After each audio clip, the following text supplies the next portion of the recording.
Hello there, welcome to Genesis Models. My name is Bobby Waldron, and in this video we're going to be having part 2 of our look at behind the scenes at Warlord Games. Now in part 1 we spoke to Wojtek about actually sculpting miniatures, and in this one, in part 2, we're going to actually look at how those originals are sent over to be made into a cast. Now do also remember that they also do resin as well, which in part 3 we'll be going over to have a look at how they make the resin casts as well. So sit back and let's take a look at how Warlord Games makes their casts. Hello there, welcome to Genesis Models. My name is Bobby Waldron. I'm here at Warlord Games in their, sorry, what's this department? The mould room. And I'm here with Jason, and he's going to talk us through actually going through how these moulds are actually made. So I'll just get the close in cam, I'm going to say. So what is it you're working on at the moment? It's Praetorian Roman horses at the moment. Oh, cool. So could you go through the process of how we go from getting this all ready for being able to cast? No problem. So we'll start off with raw silicon. Okay. Which is plasticine, it's more like plasticine, it's unvulcanized. It's softer. Oh, that's yeah, softer, nice, isn't it? Yeah. And then we'll set the figures out in the middle. Okay. And that's what's going on just over here. That's what Rich is doing right now on the master mould, yeah. Oh great, that's cool. And those miniatures are going in there That's later? right, yeah. Okay. And after that's been done, what's the process that you move along to then? Okay, well, and then once the figures are all in and the studs are in the outside to keep the moulds together, okay, and then he'll go to press the mould, and then he'll cut. Oh, that's machine over there. That's right. Cool. Great stuff.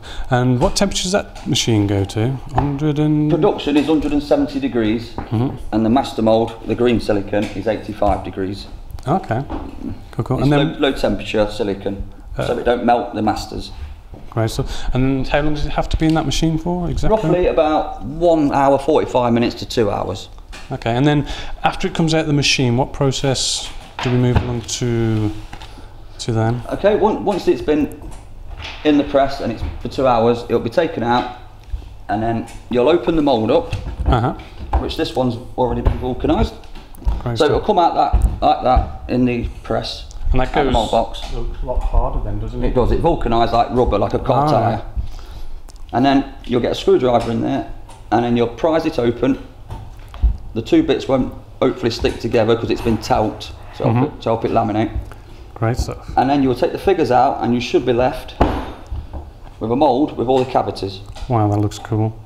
And the originals, do they end up getting destroyed, or...? The original masters will end up going back upstairs to the designer who's designed them, and he'll probably have them for his cabinet, or just for keepsake, in case they're needed again, or they're just put into archive, basically.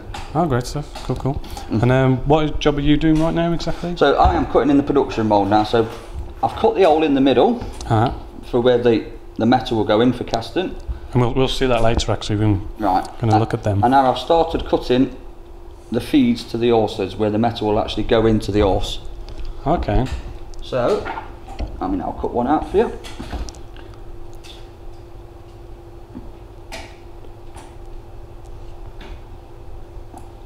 There you go. There we go.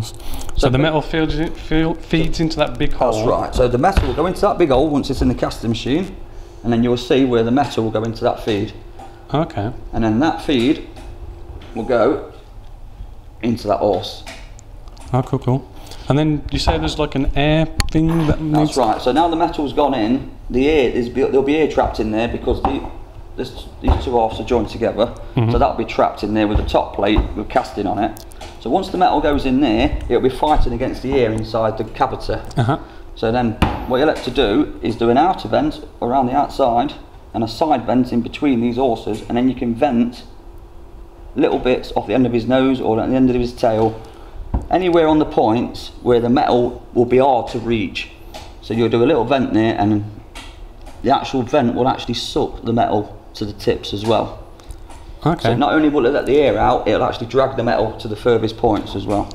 Oh, cool. And then the air comes out and it's all and the air will nicely... come out around the outside, yeah, and you should be left, hopefully, with something like that. With castings like that from the original master. Oh, that looks nice. Looks very nice. Yep.